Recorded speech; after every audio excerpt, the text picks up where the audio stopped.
Well, hello there, beautiful people. Welcome back to another episode of my podcast, The Sara Show. Thank you so much for joining me for episode 3. I'm really excited for today's show because we are going to be talking about how to become an actor now. Before you click away, first of all, that's actually fine. You know, we all have stuff to do. I won't judge you for it.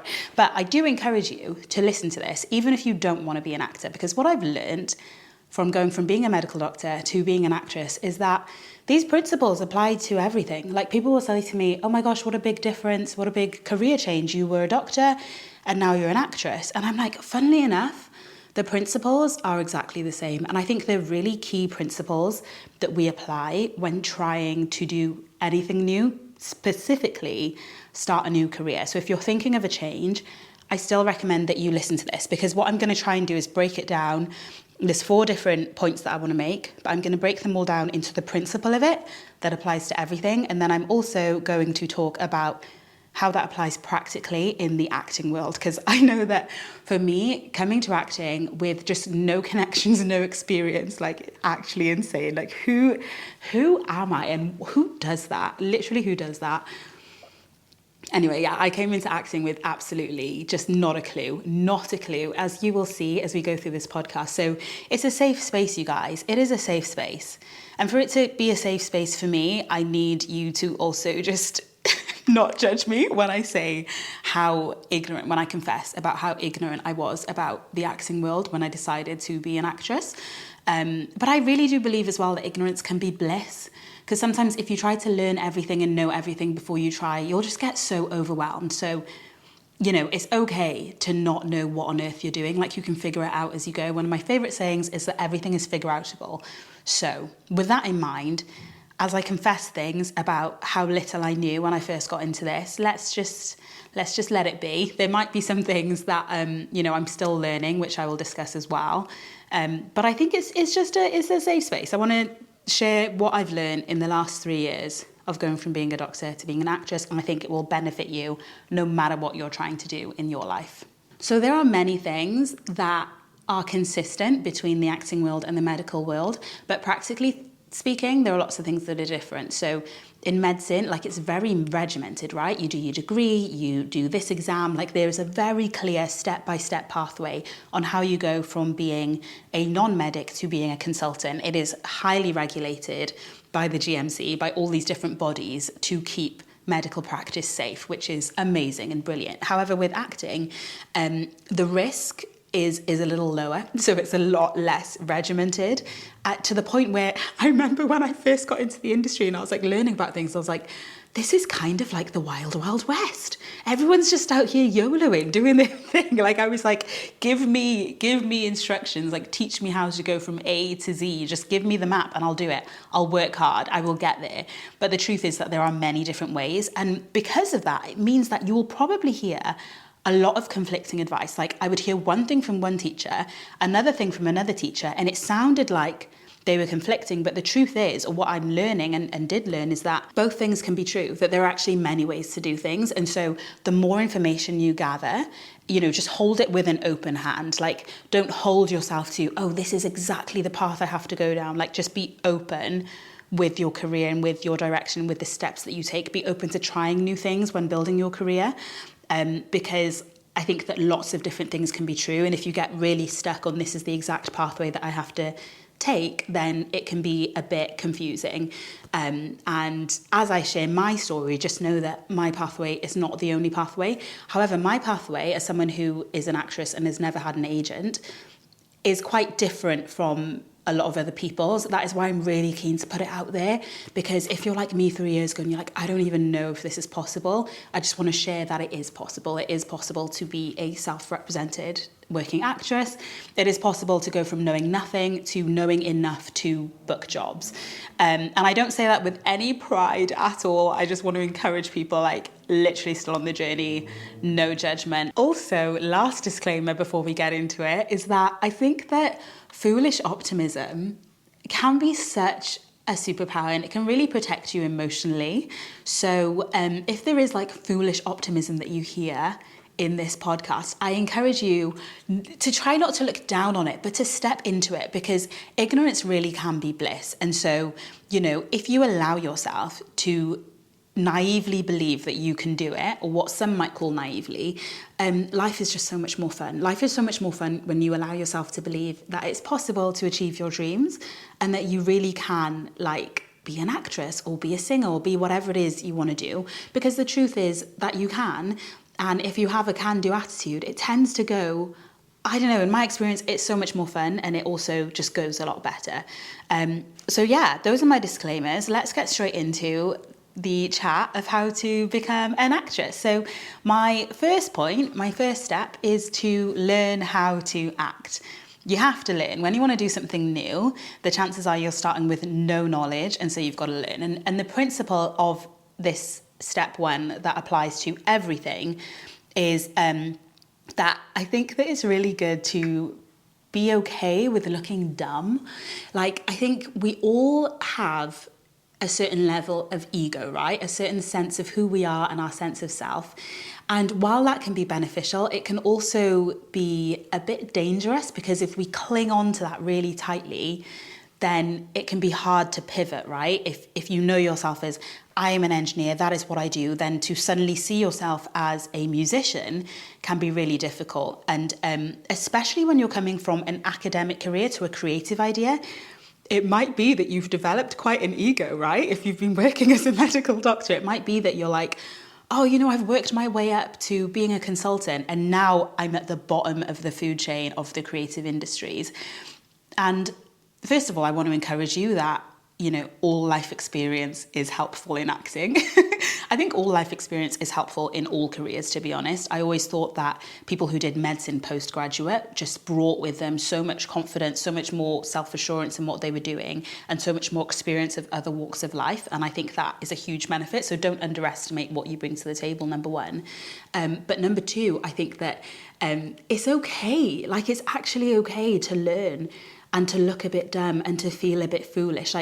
There will be moments when you're learning where you just get completely humbled. And I honestly think that is kind of good for us. I think it's good for the soul to just not take yourself too seriously. And I think it applies to everything, no matter what you want to do, whether you want to go from medicine to acting or acting to medicine. There were times as a medical student, I can remember it viscerally, you guys. Oh my goodness. Any doctor can tell you that when you're a medical student, right, there are times where you are so aware of your body, you're shadowing on the ward, okay? So you're a medical student, you're in uni, but you've gone to the hospital to learn how to be a doctor, right? And you're following one of the doctors around the ward as they do their ward round. And you enter, say, a patient's room or a bay, and you are so aware of your body because you just don't know what to do with your own limbs. You're like, oh, I'm in the way. Am I in the way? Do I say something? Do I smile? Do I not smile? Do I make eye contact? Do I not? I can viscerally remember being a medical student and being so uncomfortable on what the heck do I do with my body? And it was because I was just learning. I was just learning how to review a patient. Where to stand, where will I be in the way and where will I not be in the way? And so there's a certain discomfort that comes with being a beginner that applies to everything. And I think that it's really good to just accept that and to know that that's okay. And that's actually a really beautiful place to be. Because one thing that they tell us as you learn to be a doctor as well is that you'll be a lifelong learner. And I love that. It is an identity that I've really chosen to try to adopt. That one thing about me, one thing I like to say about myself, I will learn. I love learning new things. And that applies to every area of life, whether it is your relationship. If you're in a marriage for 20 years, you'll still learn new things about your partner in the 21st year. Whether you're a parent, your child is constantly growing and changing, you have to be able to learn. And it might be that the techniques used to discipline them when they were younger just don't work anymore. In medicine, people are doing research, we're learning new things, there will be new pathways, new drugs. So choosing to live your life from a chosen identity of I learn, in my career, I learn new things is so, so powerful, because it is dangerous to have any other belief, right? If you're the consultant who can't possibly learn how to use a new drug or a new surgical technique, then it might be that you can't keep up with the gold standard. So something we have in medicine is the gold standard. So it is what we believe is the absolute best treatment, or what we have proven through research and trial and error, what the scientific field has proven is the best known treatment for a certain condition. And that might change, right? When you learn something new, that will change. And so to be someone in your profession who is able to learn new things and able to pivot is so important, especially in this modern age where things are constantly changing, where, we've got AI coming out and people are terrified about what AI will mean for them, especially in the creative industry. If we step back and we're like, right, I am someone who is able to learn. Maybe that involves learning to live in a world with AI. Maybe that involves learning to use AI in a way that benefits you. Just having this kind of open mind. And to some people, especially now that I've mentioned AI, that will be a little jarring, especially to creatives who are like, no, bin AI, bin AI. I don't even know how I got into talking about AI, but it is so important to approach life with a mentality of I can learn new things. And so as you go to change careers, you take your ego off and you leave it at the door. There have been moments where I'm doing some animal studies on the floor in an acting class, and I just have like this existential moment of how did I get here? How did I get here? Like what choices led me to this moment where I'm a lizard, and I really believe I'm a lizard, and I'm doing things in a lizard way. But I think that is just beautiful, and I think it's good for the soul. So as you become an actor, as whatever it is you're doing, you have to start from a position of being willing, being able to learn. Sanford Meisner, a really popular and well-known acting teacher. That's probably the worst description I could give such a legend. But he's famous for saying that it takes 20 years to become an actor. And I think that is probably true, right? That, we need to keep learning. It takes so long to learn these things. So putting yourself in a position where you are willing and able to learn is so important, no matter what it is that you're trying to do in life, whether it's improve a relationship, whether it's learn to sing, whether it's become an engineer, whether it's become an actor. And so then that's the principle of step one of learning. Now, practically speaking, for me, as a doctor trying to be an actress, I started going to acting school. So I enlisted and enrolled in a part-time acting school. We would do 2 3-hour lessons a week. Practically speaking, it cost me £800 per term. So it was, what's 8 times 3? £2,400 a year. So it wasn't no money. It was a significant amount of money. So I didn't do a degree. I would love, oh my goodness, you guys, I would love a degree.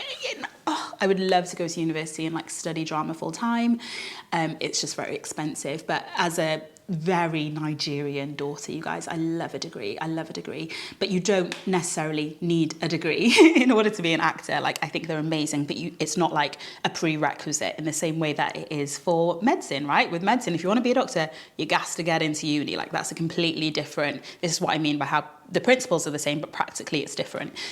So for acting, you don't necessarily have to have a degree. I chose to go to an acting school to pay for regular lessons because I love a bit of order, and I think it's really nice to have someone who knows more than you plan how you're going to learn how to act. But that said, you guys, there are so many ways of learning to act. There are YouTube videos, and I know this is going to sound crazy, but I'm just going to tell you guys, a lot of acting school and learning to act is a lot of the time is spent sat down watching the other people in your class act. And some students can get frustrated with that, right? They're like, no, I want to be on stage and I need to, or I want to do my monologue and I want to be practicing.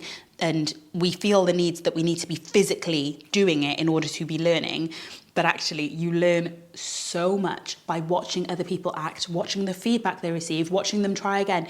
You learn so much, you guys. And there is a plethora. There are so many videos on YouTube about acting. And so don't let money, I don't want to say don't let money get in the way, but just know there are cheaper options, right? If you can't afford a uni degree, if you can't afford a part-time acting class, there is so much free stuff on YouTube that can teach you how to act. Of course, you have to put it up on its feet at some point, but you will still learn so much just by watching these 3-hour videos, this 3-hour Meisner masterclass on YouTube. Like, there is so much free information on the internet. So definitely utilize that. There are books. So one of my accent teachers recommended, what is it called? I feel like it's on my shelf somewhere. I don't have it in my hand, but I will try and put a link in the description of this podcast, wherever it goes up, on Spotify, YouTube, Apple, all of that. But there are books that you can read about acting, and they are amazing. They are so, so amazing. I've got an Audible book of Stella Adler. I don't know if I've pronounced that right, but just a fantastic actress and acting teacher. And I listen to that audiobook and I learn certain principles and I try it when I'm prepping for the next thing. So yes, there's acting school, practically speaking, but there's also so much you can do. There is so much you can do. At the moment, I am still learning to act. You know, it takes 20 years. I'm only 3 down. And even then, like, I will forever be learning, because that is who I've decided that I am. I want to be someone who's constantly learning, constantly improving. And so at the moment, I do an acting lesson every week. While I'm in a job, I tend to, like, when you're in a show, it's a lot, right? It takes a lot of time. But you can still be learning while in a show. You're still learning, you're still putting something on its feet, you're still watching other people act, you're still watching the director change things when you're in the rehearsal stage. Like, that is also a space where you can be learning. So lifelong learner, 100% recommend. It is something that is drilled into us as doctors. And I believe that everyone, no matter what you do, whether you're an artist, whether you're an electrician, if you take on that identity of being a lifelong learner, it is so, so powerful. And it really does just mean that you can, like, continue enjoying the subject that you're doing. One thing I learned in school, right? Oh, you guys, how ironic that I low-key miss school, having spent years wanting to just be done with school. But anything studied in detail is so interesting. It is so, so interesting. So if you approach what you're doing with a thirst for knowledge and you go into detail, it is so much more fun. And that's probably really nerdy of me, but I really mean that. Step 1 of how to become an actor is to learn. The second thing you need to do in order to become an actor is to act. You have to actually do it. Now, I talked a lot about taking action on the second episode of my podcast called Taking the Leap. So I won't go into detail in terms of take action, stop thinking about it, just get up and do it. That's what we have to do. But the second point of acting is very much that. You have to actually act. Now, the principle of this that I think applies to everything that you do, whether it is raising a child, baking a cake, or being a doctor, is that you just have to do it, right? If I cast my mind back to when I was a medical student, we would shadow on the ward rounds, as I mentioned earlier. We'd be shadowing doctors, seeing patients. So I'm there, baby student Sarah, 18 years old, 19 years old, 20 years old, following around this amazing doctor who's seeing patients. There comes a time when that doctor turns around and says to you, oh, you can now see this patient. And it's terrifying. You're like, oh my goodness, what do I say? What do I, da, da, da, da, da. You've done all the study and the theory. Now you have to actually put it on its feet and do it. And you just have to do it. It is in the doing that we can actually learn and see, and it's, doing the thing is a big part of learning. It's not just about sitting back. You have to actually do the thing. You have to see the patient, do the ward round, document the ward round, not just the theory of it, like physically do the thing. And I used to be an athlete, so whether you know my story or not, but I am from South Wales. I represented Wales as a child and teenager, and I was an international athlete, and I took it very seriously, you guys. Like, it's still a big love of mine. I love athletics, and in my mind, that was everything growing up. That was a big part of my life. And so as an adult now, so many of the principles that I learned as an athlete, I now apply to my life as an adult. And one of those things that I learned as an athlete is that you can train, right? You can train, but the way that you get better at winning championships is by competing in championships. The way that you get better at performing under pressure, executing from start to finish of that race, is by trying, is by entering the competition and racing people. You simply cannot simulate that level of pressure in training. You can try, you can go to the track and you can race against your training buddies and stuff. But the pressure of the Welsh Championship final that I used to feel, the only way to get better at dealing with that was to step out there and feel it and to actually do the thing. So I think it's really important when it comes to doing something new, do you allow yourself to truly do the thing, as much as you are able, do the thing. And so now we come on to acting. Practically speaking, how do you just go about an act? I thought we've just said that Meisner said it takes 20 years to learn to act. And, if everyone waited until they'd had 20 years of learning to act before they acted, we would have no child actors, We wouldn't have the amazing performances of Home Alone, So we need to be doing the thing. And I think when it comes to acting, some actors can go a long time between jobs, and it's really easy to lose confidence and to lose skill. So by making acting a regular rhythm of your life, that no matter what job you've got, no matter what you're doing, you still find time to act. And not find time. I don't believe in finding time. We create time. We prioritize things. So if we ensure that we always find time to act, then that can be avoided. We don't have to lose confidence and de-skill. We can just do the thing that we've said that we love. So practically speaking, whether you're putting on a show with friends, whether you're joining a local community, whether you're getting a script from the library, putting it up on its feet and filming it on your phone, whether you're recording self-tapes that aren't even going anywhere because you don't have an audition, but you still create a character, you do the prep work and you act and you film it on your phone, that all counts, and I think is so, so important. And one of my acting teachers told me that just act every week. Make sure that you are acting, make sure that you are doing the thing. And so practically speaking, what that means is you could join a local community where you put on shows. You don't have to be paid in order to act. You can act for free. You can put on a show at your local church. You can write something. You can get a script from a library and put that on at your local pub. Just create opportunities to act. Don't wait for them to be given to you. Just find a way to act. They don't have to be paid. You don't have to be getting money for it in order to act. And you don't need permission. That is one of the beautiful things about acting and the creative industry. As someone who's done or is still doing, the medical thing, the doctor thing, you need permission to practice being a doctor. You need that legal permission. But when it comes to acting, you don't have to do a very good job in order to be allowed to act. There's very low risk. Just go and act. The only risk is the made-up risk in your ego. So we can just let that go. We can let go of any need to be seen as being amazing, and we can just do the thing and go and act.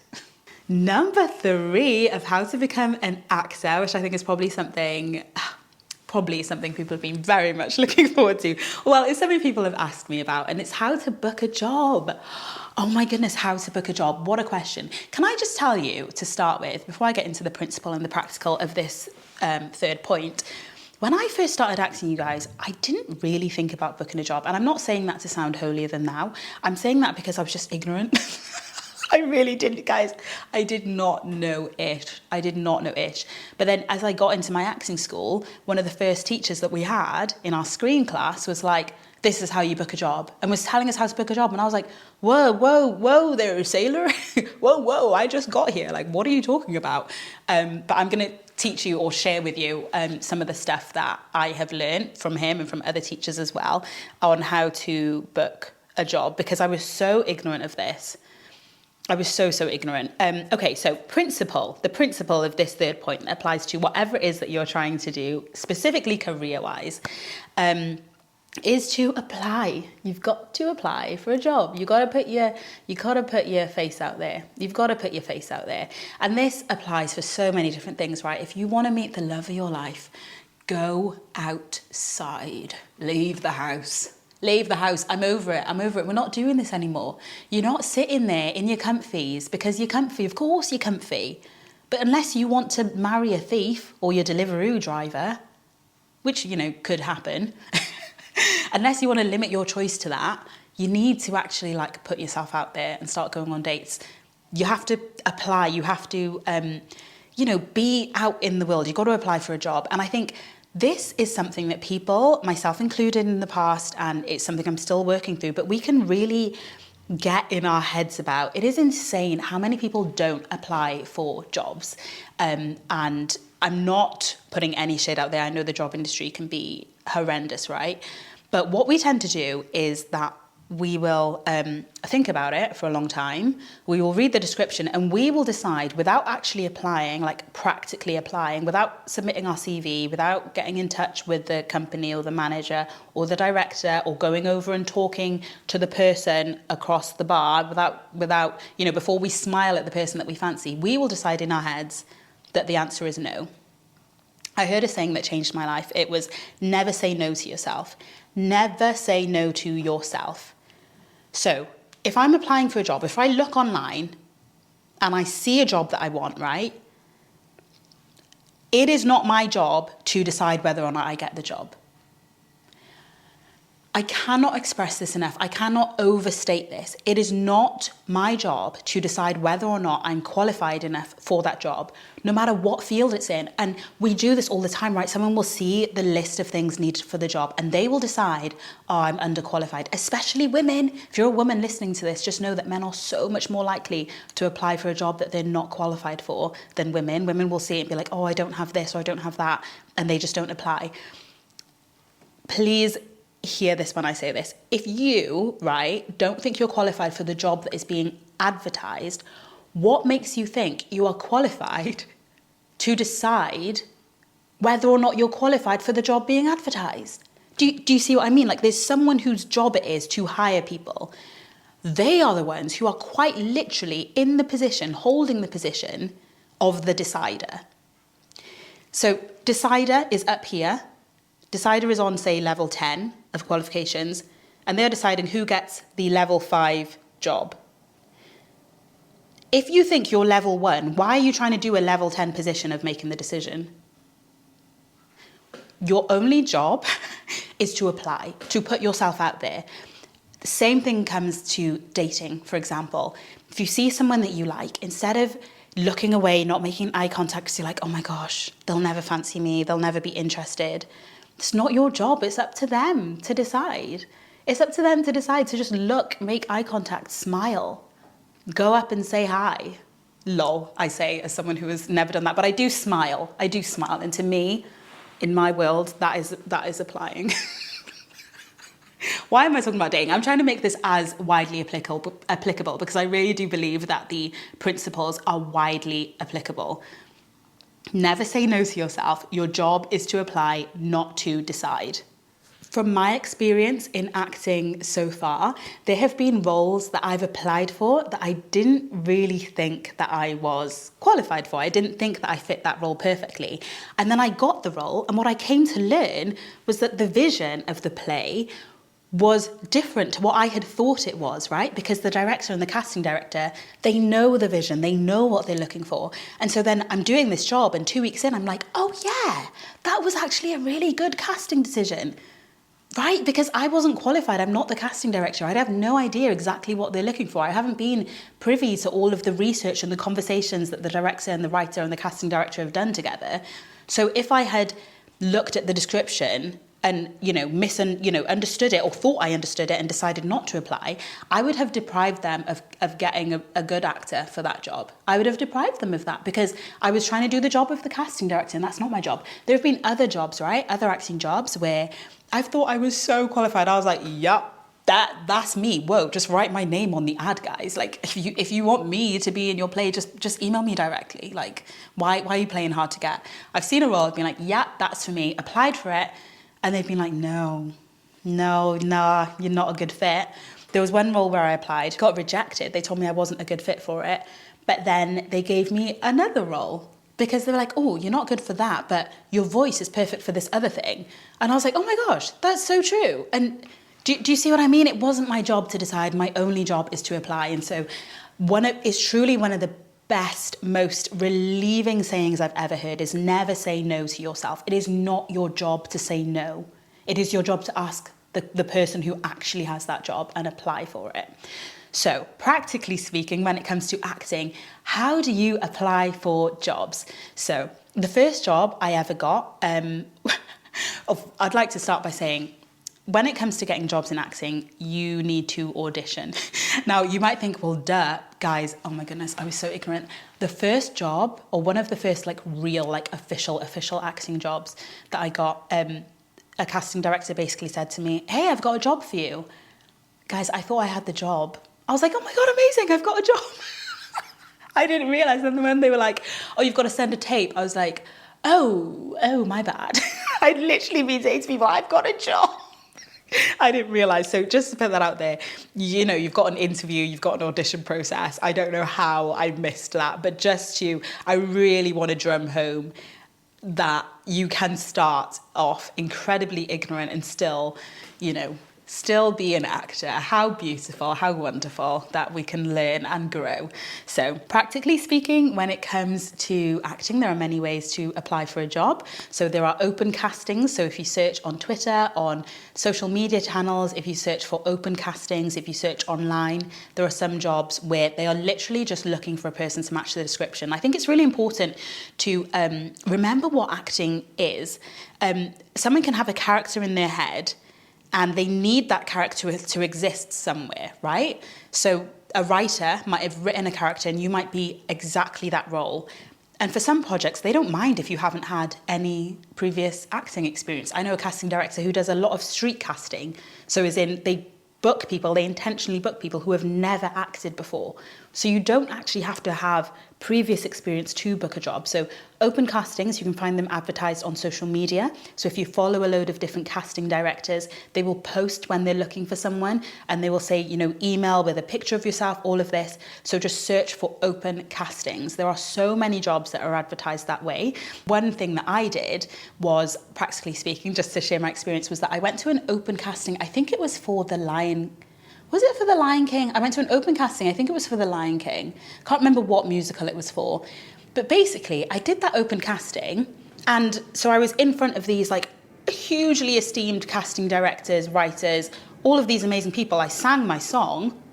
And then they called me back for something else. They called me back. Like the number of knock-on auditions that I got from an open audition was insane. Because they were just like, oh, I remember her. And so then that was like one application turned into literally like 10, 15 other invitations to audition.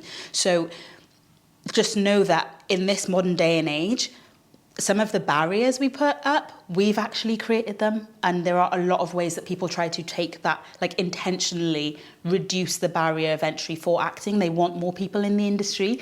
And it's really important to think of it from a casting director's point of view as well. Of like, I've watched so many like interviews of casting directors and stuff. As I've told you, like I love YouTube, I love learning, like I want to know everything about this industry. I really love it. So I've watched lots of interviews of casting directors and they'll basically be like, we want you to succeed. Like they'll have had a really long day. They say that they'll have had a really long day auditioning people. The one thing they want is for someone to walk in and smash it and be exactly what they're looking for. So just know that when you show up, when you apply, you're potentially doing the casting director a really great favor. Like if you are what they're looking for, then you've made their day by like showing up and applying. So never be afraid of putting yourself out there. You're not wasting their time. You're presenting them an option, and that's what they want, right? They want options so that they can choose the best fit. Another way of applying for jobs is to go on websites. So there are websites like Mandy, which you can sign up for, where they will list different jobs and you can apply for the jobs there.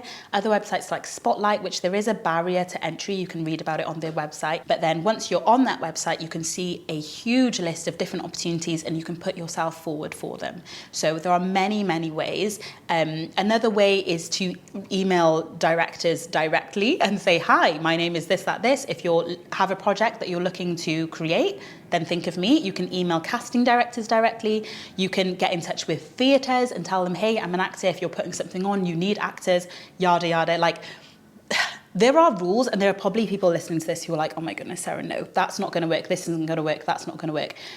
But in my humble time so far of acting, every now and then, the thing that someone says will never work, of like, just email this person and ask them. Every now and then it works. So for me, I'm like, what have you got to lose? What have you got to lose? And I know that might be a bit rogue.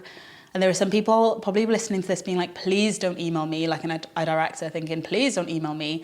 But like, it's actually not that deep. Like, don't spam people, don't harass them. Like, that's not cool. But if you just introduce yourself, like the worst they can do is ignore you.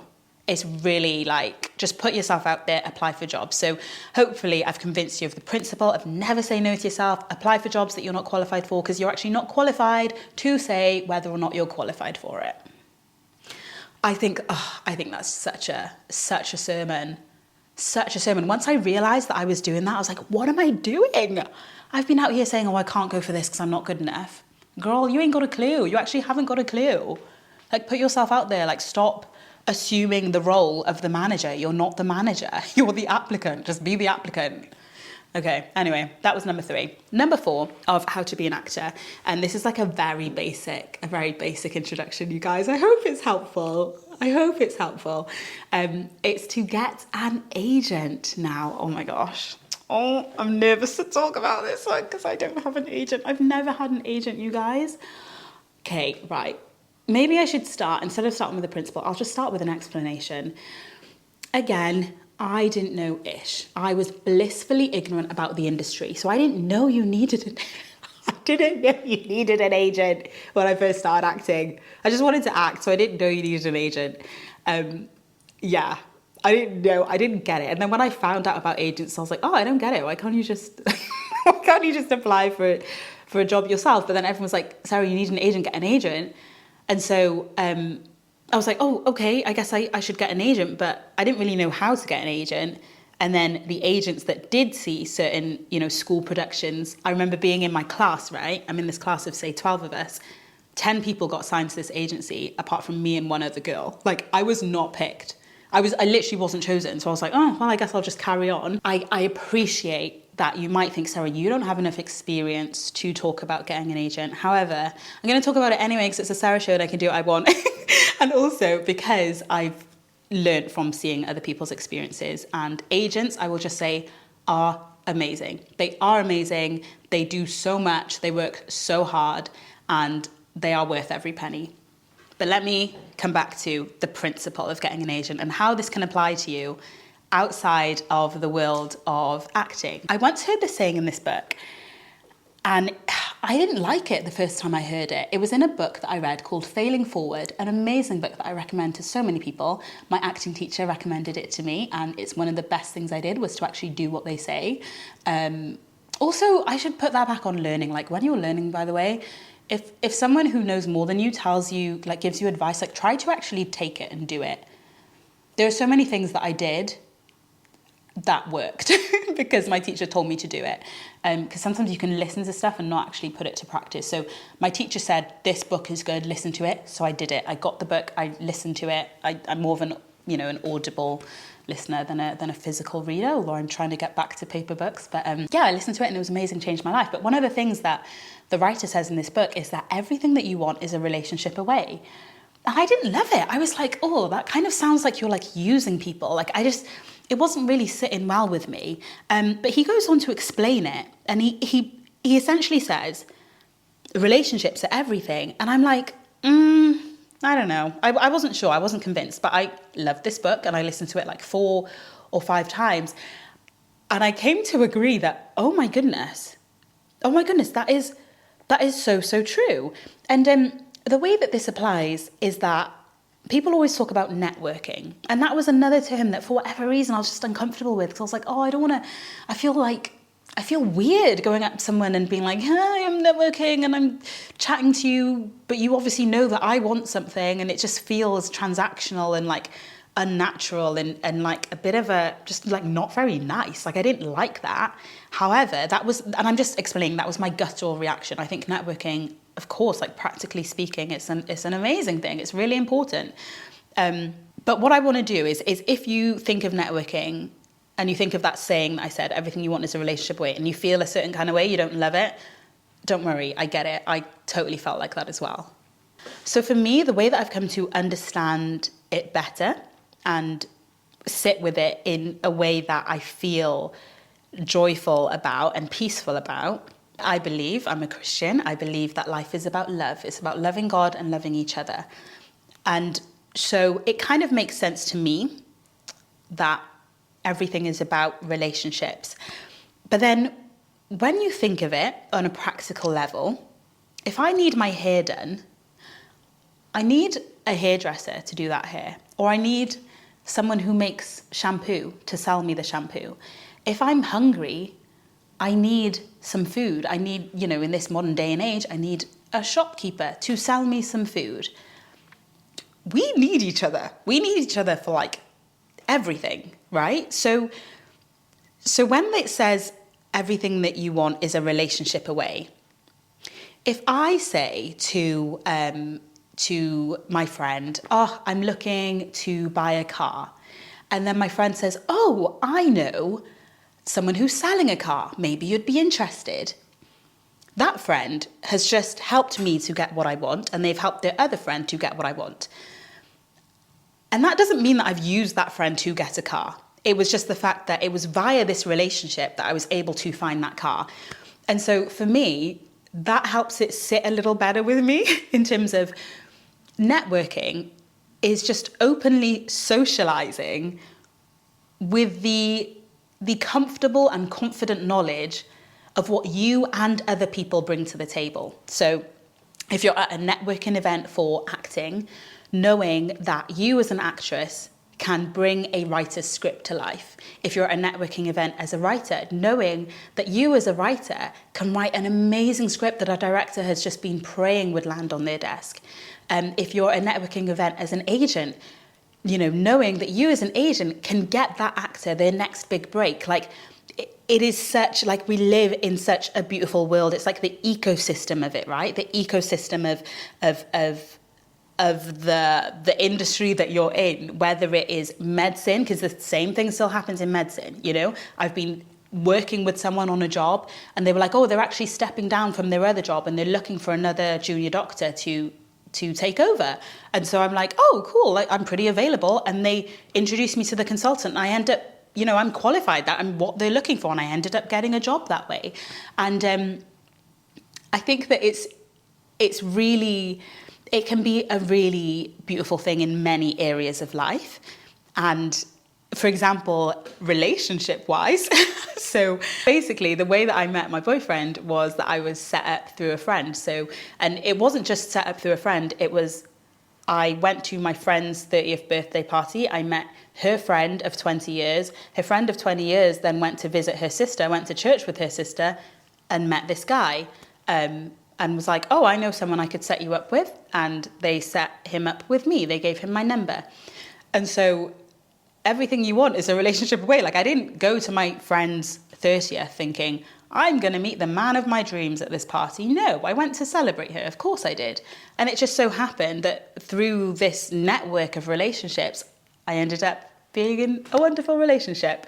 And so I think this does apply to everyone in terms of getting an agent. So an agent is basically someone with relationships. Now, to all the agents listening to this, I'm not trying to undermine what you do. They do so much more than that. But to put this on like a principle level, knowing someone, knowing people is so beneficial. And you should never underestimate who you know, and you should never underestimate what it means for someone to know you. There are things you bring to the table. There are things other people bring to the table.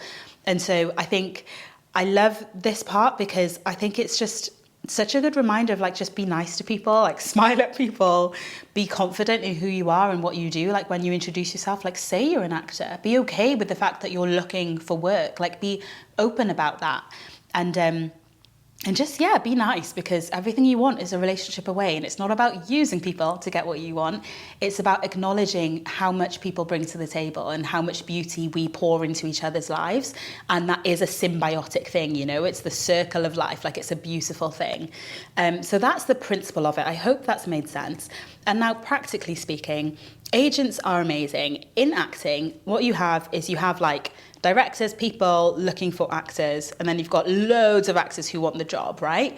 Agents basically are a bridge between the two. So there are some projects where they literally will not put it out online. There are some projects that I, because I don't have an agent at the moment, I don't get to see on the websites that I'm on because they will only be shown to agents. So agents will then recommend their clients, their actors, for these jobs. They take a commission for that, so they'll take anything between like, I don't know, I think it's like 10 and 20%. It depends. Chat to other actors, chat to agencies. Like if you're looking for an agent, definitely chat to lots lots of different agencies and stuff like that. And yeah, they basically help you get a job. So practically speaking, it is really, really good to get an agent. I would love a great agent. I just think that for me, it got to the point where people were like comforting me. Like my lovely, beautiful friends at acting school, they were like, oh, don't worry, Sarah, like someone will sign you soon, like hang in there. And like, because I had been so ignorant, I hadn't entered the school with this dream of getting an agent because I was just too dumb to know that that's what I should have been hoping for. And so there wasn't a huge emotional attachment when I didn't get signed. Like, don't get me wrong, when people say that's what you should want, of course I started wanting it. Of course I was like, oh, this is what I should be aiming for. I want to impress this agent. But it wasn't like, I didn't cry about it. I kind of was just like, oh, I guess I'll just try and get work other ways. And so the other ways that I'd heard about how to get work in terms of emailing people, meeting people, I would just be doing those things. And it did end up that I, practically speaking, was receiving a similar amount of invitations to audition as my friends who did have agents. And so I didn't massively stress about it. So I think definitely try and get an agent. And this is me, as you know, talking to myself. If there's any agents listening to this and you're amazing and you think we could work together, drop me an email. I'm, as you might be able to tell, listening to this podcast, like I'm on this journey, love it. Let's work together.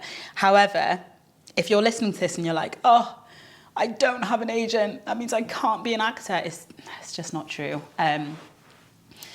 It's just not true. Like, agents do amazing work, but you can also still be an actor without an agent. And I think that's a huge thing in acting, is like, and something that I'm trying to do more and learn to do, I'm writing my play at the moment, is like creating your own work.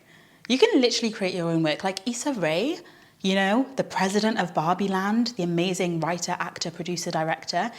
She started off making stuff on YouTube. Like, she had that show, Awkward Black Girl. I remember like watching that with my sisters when I was very young. My older sister watched it more because she was more that age range. But I remember seeing that show. She was just out there with a camera, a script and a dream and making her show. And now look at her. So I think the beautiful thing, one of the beautiful things about acting is that you don't have to wait for permission. You really don't. You can go out there, you can put yourself out there and you can do the thing. And the truth is that applies to so many more areas of life. Like, you can apply for jobs, you can say hello to people, you can put yourself out there, and the rules. One thing I really have loved about going into this industry is just seeing how it's more just about the work that you do, that you can just learn to act, enjoy it, keep doing that, and by God's grace, like, the opportunities will come. And having patience, having a PMA, love a positive mental attitude, like just enjoying it and remembering why you're doing it, is such a fun thing to do. And I'm not trying to play down the difficulties. Like, obviously, there have been times when I have had absolutely horrendous auditions, you guys. I don't even remembering them makes me feel a certain way. But there have been times when I've had horrendous auditions and I felt sad and I've been gutted that I didn't get a part. And you know what? You cry a bit if you need to. You pick yourself up and you carry on. You reflect, which is what that book talks about, that book about failing forward. It talks about the cycle of failure, that you try something new, you fail at it, you reflect, you make adjustments, and you try again. And that is such a cycle in acting that I'm really trying to put into action. And I think it's something that we can take into all of our lives, that you just got to keep trying. So yeah, I'm going to stop talking there because I've been talking for a while. And low-key, I have an audition tomorrow, you guys. I kind of need to save my voice. But she says after she's been talking for 50 minutes. But thank you so much for listening. I hope that you've enjoyed this podcast. Let me know. Can you let me know in the comments? Number one, if you're still listening. Thank you so much for making it to the end. But let me know if you're trying to be an actor or if you're not. And if you're not trying to be an actor, let me know if any of these things, if you feel like any of these principles apply to your area of life and how so, because I'd be really interested to read your comments and reply. But yeah, thank you so much for watching and listening and for joining me on this podcast. I really, really love it. It's so much fun.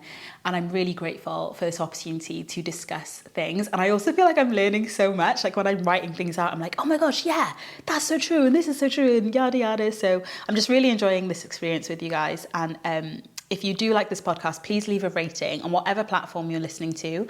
Like, you can find the rating where you can leave a rating for me. And if you share it with someone who you think will benefit, I would love that too. But yeah, thank you for watching, and I will see you in my next episode. Oh, also, if you join me on Instagram and YouTube and TikTok and stuff, you can leave comments and like let me know what you want to see next on the podcast or what you want me to talk about and stuff like that. So join me on my social media as well, because I'm very much accessible via my platforms. But okay, I'm actually going to stop talking now. Thank you so much for listening. I love you so much, and I pray that you have a blessed day, whatever you're doing. I will see you very soon. Love you so much. Bye.